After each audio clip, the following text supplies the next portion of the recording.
Hello and welcome again to the Writer Review. This is Eric Carrot Writer, and this week we're going to be taking a look back at the 2002 spy action comedy family movie titled Spy Kids 2 Island of Lost Dreams. Maybe the proper title should have been called The Island of Leaky Leaky or Discount Island of Dr. Moreau, as I will get to in a bit. Because let's face it, the mad scientist in this movie could almost be like a Dr. Moreau character, just like, what Marlon Brando played. Anyhow, enough of that. The runtime of this movie is 1 hour and 40 minutes long. This is practically a Robert Rodriguez pet project because he has his handprints all over the fucking place. Anyhow, he directed the movie. He wrote the script. He wrote the characters. He produced the movie along with Elizabeth Avalon. He composed the movie along with John Debney. He did the cinematography. He did the editing. In other words, he wore many hats. Alright, the stars of the movie are Daryl Sabara, Alexa Vega, Antonio Banderas, Carla Gugino, Matt O'Leary, Emily Osment, Mike Judge, Danny Trejo, Cheech Marin, Steve Buschemi, Ricardo Montalban, Holland Taylor, Christopher McDonald, Alan Cumming, Tony Shalhoub, Taylor Momsen, and a great cameo appearance by Bill Paxton. Oh my god. The opening scenes with Bill Paxton being sort of almost like a Walt Disney type guy who's like he runs a carnival or some kind of amusement park called Troublemaker, and it's got all these wacky exotic rides. Some of them are quite dangerous. I think there's one that's called the Whiplash. I mean, some of these rides that you could go on could potentially kill you. One of them was, of course, including the juggler, which the president's daughter, Alexandra, was on from the opening scenes. This is the opening scenes. And the juggler, what if Mr. Troublemaker misses a ball and he juggles? I mean, if somebody gets killed, is all Mr. Winky Dink's gonna say is, oops. I don't know. But it was one hell of a funny scene. He practically chewed it up, God rest his soul. Love you, Bill Paxton. Rest in peace wherever you are. And, I swear to God, if it wasn't Bill Paxton doing this Mr. Winky Dinks, I could swear that it would have also been suited for maybe somebody even like Robin Williams or Jim Carrey to it.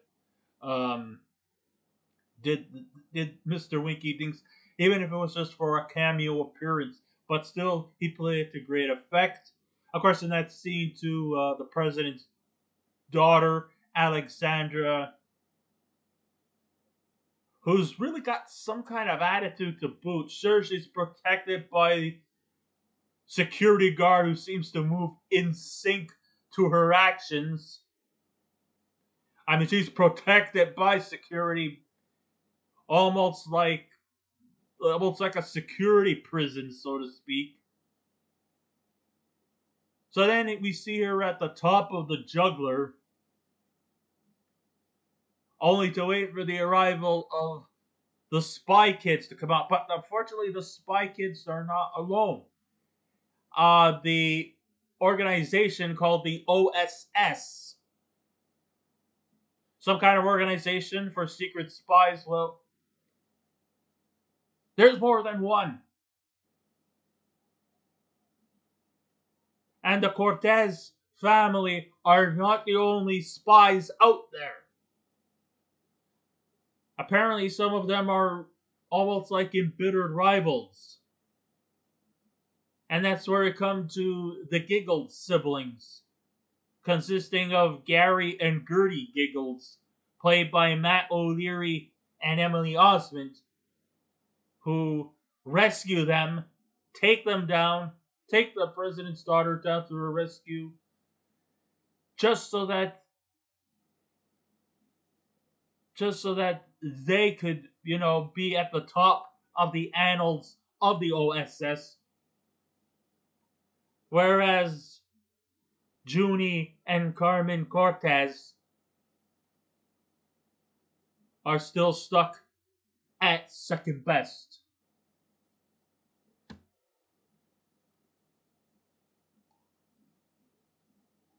Oh my god. I got a lot to say about this movie.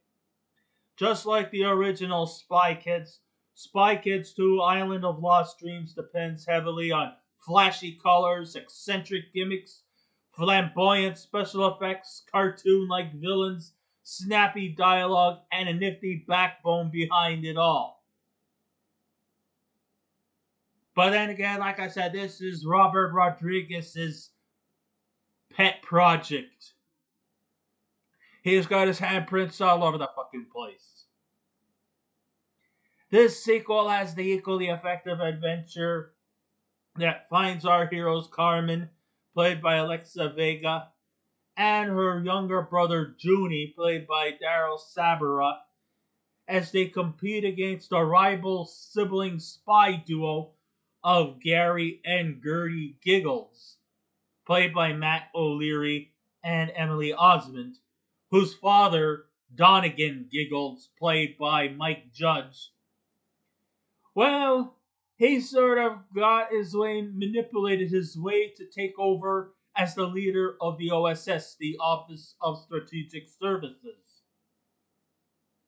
But of course, he didn't do it cleanly. Apparently, when they saved the president's daughter, the president, played by Shooter McGavin himself, Christopher McDonald, well, he was about to say that Junie and Carmen Cortez were going to be the number one. But unfortunately, due to Donegan's rigging of the system, Gary and Gertie eventually ended up becoming the number one. Then there was this kind of strange scene. It's at a dinner setting where the adults were being given champagne, which caused them to fall unconscious. No, don't worry. They didn't die, but they fell unconscious and they kind of like passed out in their own pasta salad. Well, except for Gregorio, played by Antonio Banderas. He just had a regular salad. I guess he had to sort of set himself back on those carbs. Yeah. I think one of them got a spinach noodle stuck between their eyes. No, I'm just kidding. While this was also happening, a group of weird-looking individuals who had magnets for their heads, well, eventually they got their asses handed to them by a group of other spy kids from all over the world. And then all of a sudden, some kind of spaceship device, some kind of flying object came by, and, well, I never really quite liked them very much because, in the end, I think they were all just very stuck up. Get it? Because they got magnets for their heads, and it took them someplace.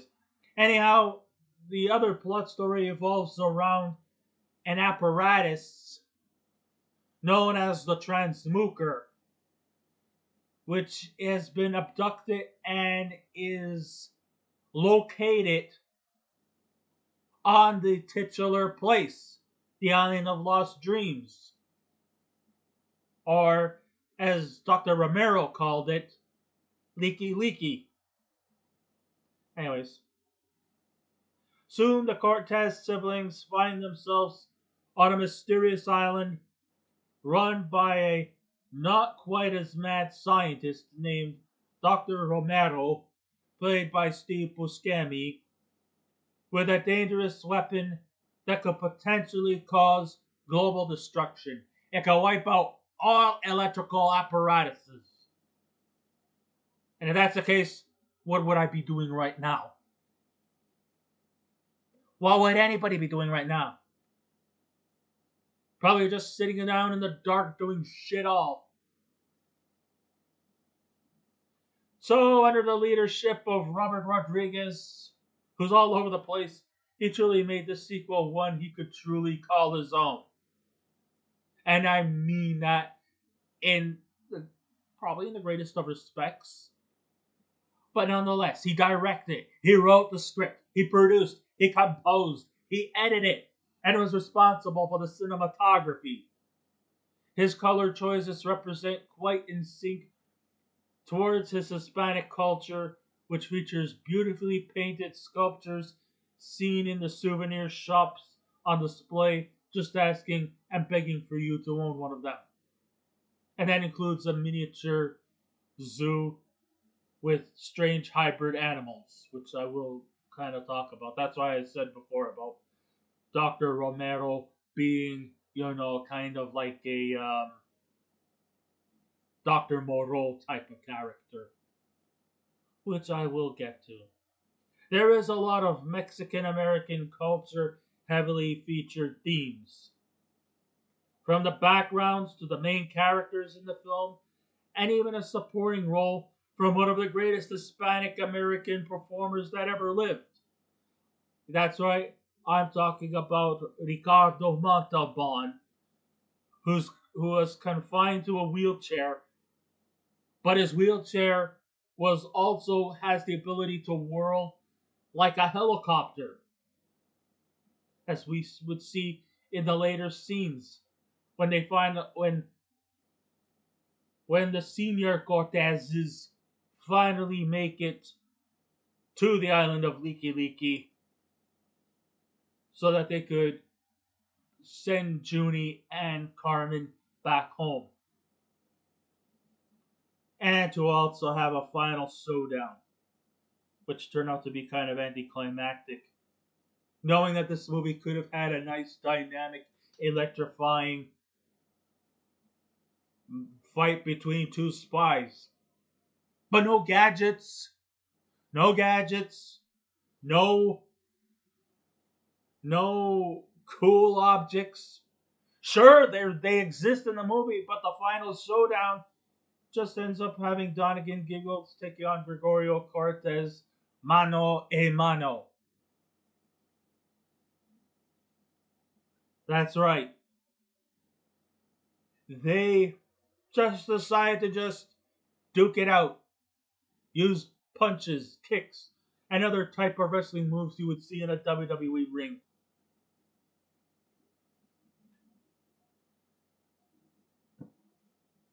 I mean, knowing that there's all kinds of colorful stuff in this movie, lots of great CGI stuff, a lot of strange, weird stuff. Yeah, you get that in the first movie, but you also get that in this movie too. There's a lot of strange creatures. A lot of them are hybrids. A lot of them are played for puns. I mean, I like that the opening sequence takes place at an amusement park because a lot of times the CGI sequences feel very similar to a theme park background where you don't really know what's going to materialize right in front of you. And in this movie, we do get our fair share of weirdness coming at us from all angles. Bill Paxton, who plays the amusement park owner, who goes by the name of Dinky Winks, cleverly explains his new rides. The rides themselves are so diabolically reckless, I had myself laughing in utter amusement. However, if I got on one of those fucking rides, I'd probably be dead. Or at least a perpetual vegetable. Pick your poison, Eric. Like, for instance, we have something called the whippersnapper, where patrons ride in these cars which have ropes attached to them, and they snap off like whips. Oh, sure. And then you have the vomiter. Yeah, I'm sorry, I have to bring that up. But hey, when you get on the vomiter, you're actually going to bring it up. Hey, I can laugh weird too if I want. My fucking video. Yeah, the vomiter. A great way to bring up whatever came out of you. If I were you, I wouldn't go on with a full stomach. But then again, nobody listens. Yeah. But the best one must be the juggler. A ride that really juggles the cars with the customers inside. I suppose the juggler misses one of the balls so well. C'est la vie. We all go. Too bad it had to be sooner.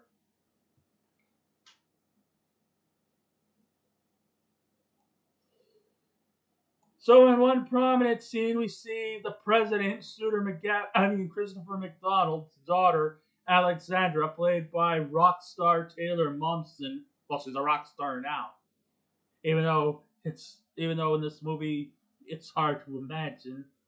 Okay, she is dangerously at the ledge of the juggler, and so the Cortez and the Giggled siblings compete to see who could rescue her first. And though Carmen and Junie are the real heroes in this rescue, the Giggled siblings took all the credibility. Why not? Because they're a bunch of little snotty assholes.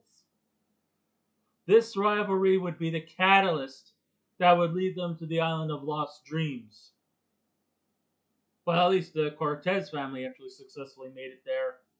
The Giggles, prior to actually making it to the island, well, they took a pit stop, or should I say a shit stop, to the Gobi Desert, where they eventually accidentally drown in a big puddle of camel poo. Yeah, that's right. Big plops of camel shit. Big plops of camel shit. And I think Robert Rodriguez is trying to shit on my mind. Because since they were in the fucking Gobi Desert, I know a little bit or two about geography. And one thing I could tell you is that the Gobi Desert is located somewhere between China and Mongolia.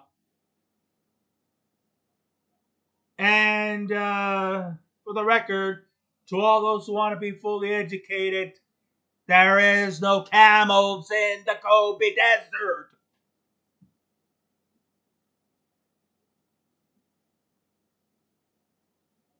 I may be weird, but I'm not stupid. So don't fuck with my mind.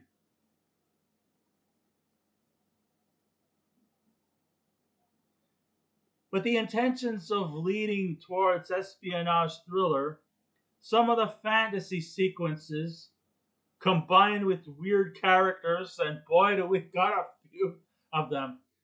Hell, even Gertie Giggles has almost like her ponytails look almost like helicopter propellers, and she can actually fly through the air with her propeller ponytails. And yeah, of course, we also have Romero. He's a weirdo, a real wackadoodle. If you thought Professor Floop was, which he was. And Floop does show up here. And his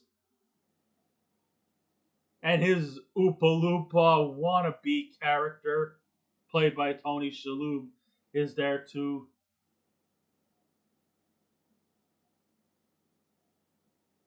But, Dr. Romero is kind of a weird guy too. He has been exiled on the island because he's afraid to get off it. Oh yeah, and the Transmooker is also located on this island, and he knows exactly the whereabouts of it. And, well, in his laboratory, he wanted to create something like a, a miniature zoo farm, a miniature zoo with strange exotic animal hybrids that are used as puns. You get things like a slizzard, which is a hybrid of a snake and a lizard. You get a tiger shark, part tiger, a horsefly, head of a fly, body of a horse, spider monkey, body, front body of a of a monkey, even though it looks more like a gorilla, but I guess they probably would rather go for the bigger simians to make things seem a little more intimidating, I guess. I don't know. And the legs of a spider. Why not? Why? Why not? But then he decided to go about his experiments to make things even more compelling. And unfortunately, he fucked up, and suddenly his little miniature zoo creatures eventually evolved to become big ones. Big, gigantic motherfuckers. Which may seem scary at first, and he fears that if he gets off the island, they're gonna hate him and they're gonna kill him. So that's why he's been stuck on this island.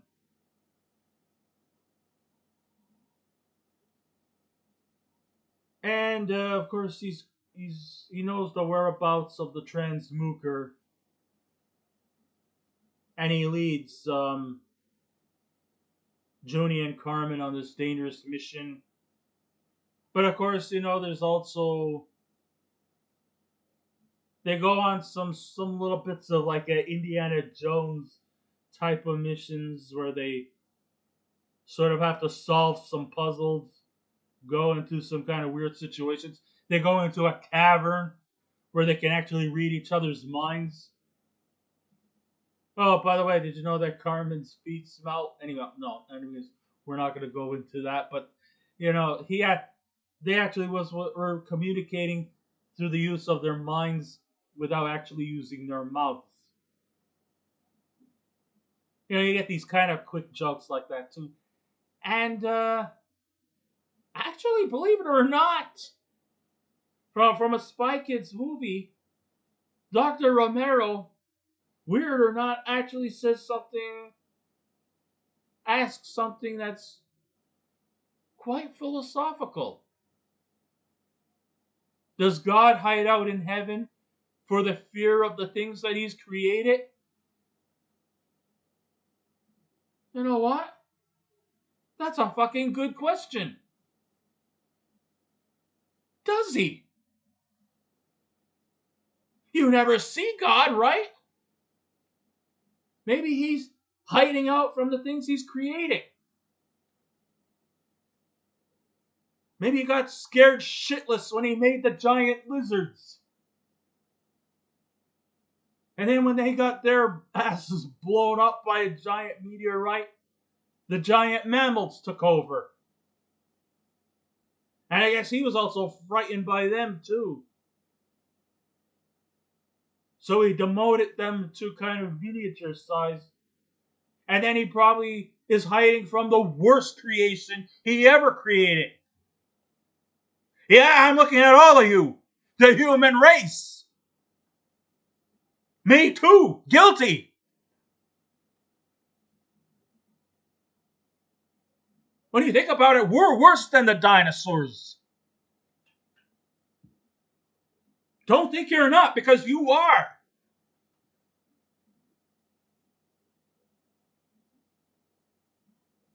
Yeah, I'm looking at all of you.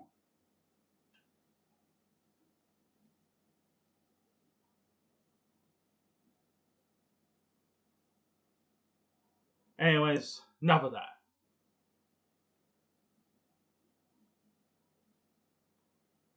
But it does raise kind of like a very interesting thing that he asked. I'm kind of thinking of it. This is coming from a kids movie, and he asks a very provocative question. I mean, I might be just throwing jokes and just being over the top and crazy, but then again, that's who I am. If you don't like it, go someplace else.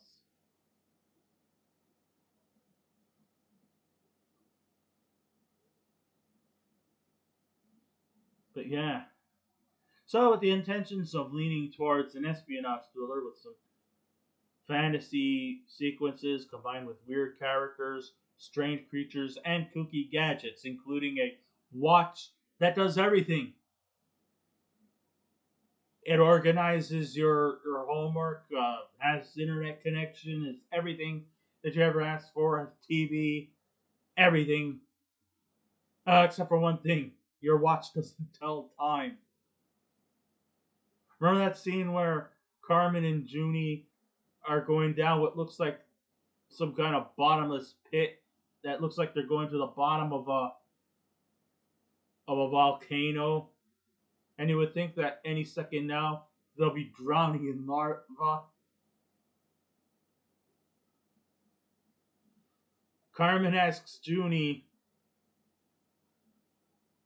"How long have we been down here?" And he said, "I don't know. My watch doesn't tell time."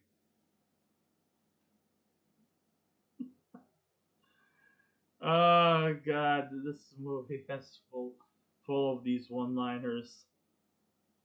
You know what I've also noticed about this movie? A lot of male characters are emasculated. No, no, no, no, no, don't worry. There is no human neutering in this movie. I didn't mean to go into that extremities. No, but what I'm saying is a lot of the male characters are very inferior to the female characters. Hell, even the president's daughter seems to have more power over her father, and he's the fucking president. Especially when she's like hanging on the ledge of the juggler. Oh, my father's gonna be here. He better. You aren't the president of the United States, Alexandra. Your daddy is. Hell, of course,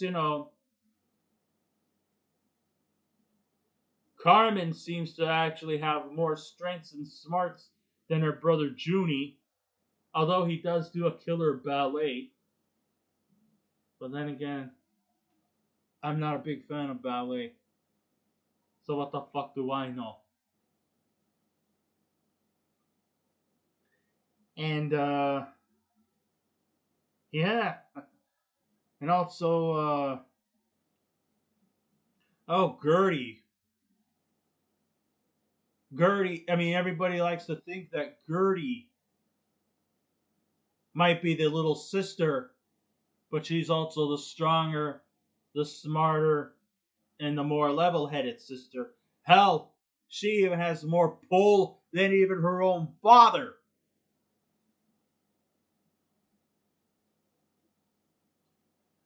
When Gregorio and Donegan got into this anticlimactic mano a mano fight, it came out weird, anticlimactic, and even his own mother-in-law says, "I can wrestle better than that." And the worst part is, we have to believe it, because all the male characters in this movie are emasculated shitless. Yeah.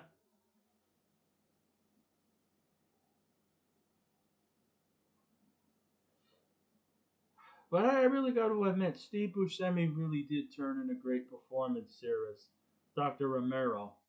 And so even though he plays a mad scientist, Buscemi's Dr. Romero is not fully evil.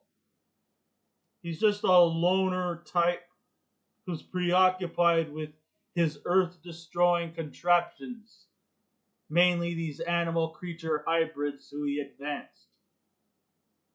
The Cortez take chase to the island by way of going undersea while leaving their parents, Gregorio, played by Antonio Banderas, and Ingrid Cortez, played by Carla Gugino, concerned about their safety. The overprotective parents are being tested by their own overprotective parents. Well, particularly the nasty old in-laws. Oh yeah. Valentine and Helga Avalon, played by Ricardo Montalban and Holland Taylor, who come to offer some unwelcome advice, while also trying to debunk everything Gregorio stands for. Oh yeah, I forgot to mention, all about the gadgets that were used in this movie. I mean, I mentioned about the watches that don't tell time but can do all kinds of other shit. And also magic rubber bands, which probably was the key thing to help stop the transmuker from doing its job of destruction.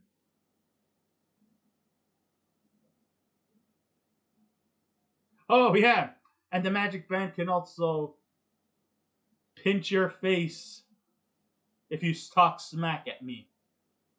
I can stick a rubber band, whip it to your face, and you'll get a nice little sting. I'm not gonna kill you, it'll just sting you. Oh, and if you wanna go wet your pants and cry to your mommy, do it. See if I fucking care. Some of the creature effects are actually quite impressive, especially the green and gold colored sea monster and the multi-legged spider ape hybrid was convincingly quite freaky. One of the cooler gadgets included the Palm Pilot that is owned by Junie, that's like a valet to him, and has a creepy spider-like legs that help him adjust his tie. Oh yeah, he also had some kind of like a virtual pet bug, who I believe his name was Ralph. That's it, Ralph. Especially when he goes and sneaks into the headquarters of the OSS and sneaks into Donegan Giggles' headquarters to see what kind of evil intentions he has, since he is the main villain in the story. That's cool. Until they killed him. I didn't care too much about the kind of subplot things there, especially with Gary, who seems to have some kind of an affection towards Carmen, and Carmen at one time felt the same. But then Aunt Carmen thinks that maybe she could change him from being a jerk. But once we discovered that he's beyond repair, he's irreparable, he's a fucking basket case. So in the end, she just simply just tells him, fuck this guy. He's not worth it. You're not worth it. I didn't care too much about that. I know Junie and Gary had a hatred towards each other from the ongoing. And it's not because, hey, Gary's attracted to Carmen and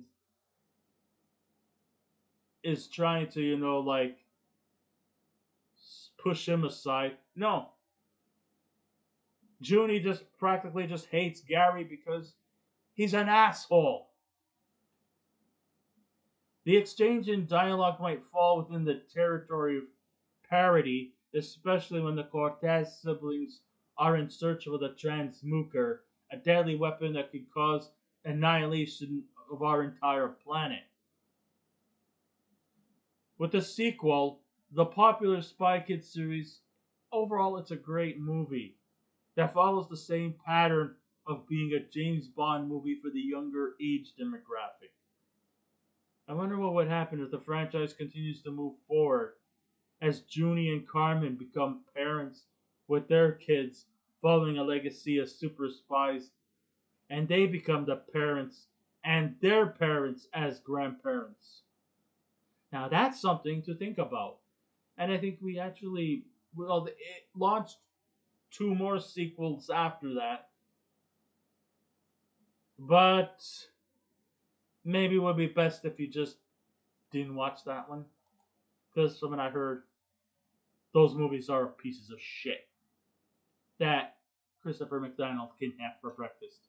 Because I remember in Happy Gilmore, he eats pieces of shit for breakfast. But we'll save that for another day. But until then, if I was to give this movie a scale out of 10, I would give Spy Kids 2, The Island of Lost Dreams, a 7 out of 10. So I guess this ends my rider review. Thank you all for listening in. If you wish to subscribe to my YouTube channel, please feel free to do so. If you wish to leave a comment, go right ahead. But just remember the 3 simple rules. Be kind, be courteous, and please refrain from any rude comments. Or I will get the slizzard after each and every one of you. No, I'm just joking. Please just refrain from any rude comments, and I'll be back again with another movie review. So until next time, this is Eric Rider saying, keep watching those movies, and I'll see you around. Goodbye.